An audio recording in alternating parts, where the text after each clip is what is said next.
So here's my first life lesson, inspired by the movie titled Divana. Madness, of the particularly nice or romantic kind, is an absolute prerequisite to a happy and successful life. Don't ever treat your little insanities as if they are aberrations that ought to be hidden from the rest of the world. Acknowledge them and use them to define your own way of living, the only life you have.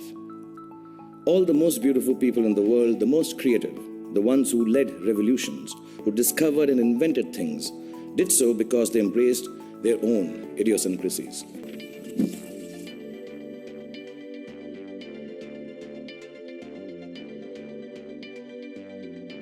It's okay to be confused.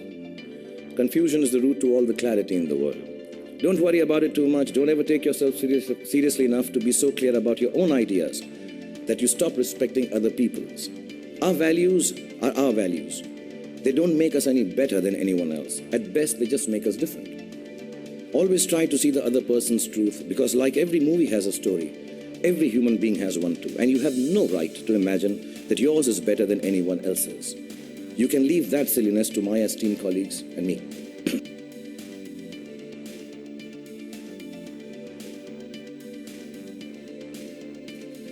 Few actors would have willingly switched from romantic heroes to obsessively violent lovers. I took the leap not because I was particularly brave, but because a very dear director friend of mine sat me down and told me I was extremely ugly. And being ugly necessarily meant, I know, now I know.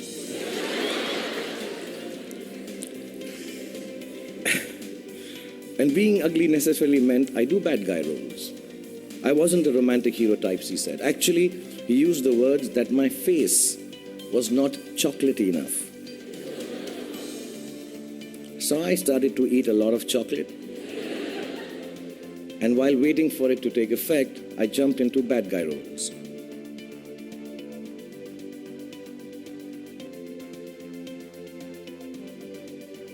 Dar means fear in Hindi. And everyone always tells you at speeches like this that you ought to be brave, so I'm not going to bore you with that idea. Instead, let me tell you this. Being brave means being shit scared all the way to the party.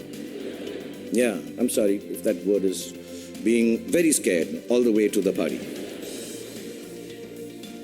But getting there all the same and doing the funky chicken in front of all your teenage kids' friends anyway. Let me just add on behalf of all the fathers of the world who have embarrassed their kids by doing this, it takes a lot of bravery, resolve, and grit to do it. So just do it. Don't let your fears become boxes that enclose you. Open them out, feel them, and turn them into the greatest courage you are capable of.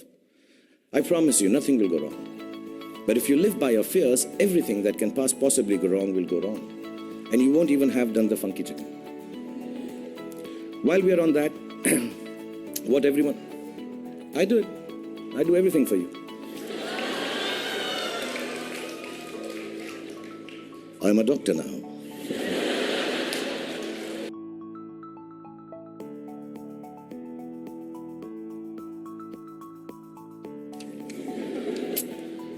Now, chamatkar means miracle, right and straightforward without any nuances. So my next lesson is the following. If you ever find yourself cheated of all your money and sleeping on a grave, do not fear. A miracle is near, either that or a ghost. But all you have to do is fall asleep, trust me. In other words, no matter how bad it gets, life is the miracle you are searching for. There is no other one around the corner. Develop the faith in it to let it take its own course. Make all the efforts you can to abide by its beauty, and it will not let you down. Use every resource you have been given, your mental faculties, the ability of your heart to love, and feel for those around you, your health and good fortune, all of the thousands of gifts life has given you to their maximum potential. Honor your life, please. Honor each gift and each moment by not laying it to waste. There is no real measure of success in this world except the ability to make good of life's endowments to you. Sometimes life's gifts arrive wrapped in all wrong damn wrapping, at which point we have to learn to do two things with them. Recognize them for what they are and gamble on our fear that they might be disasters.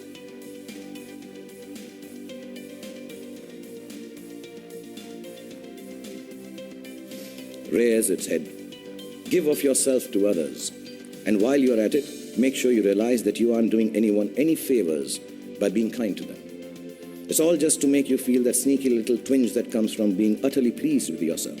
After all, the one that gets the most benefit out of any act of kindness or charity that you do will always be you.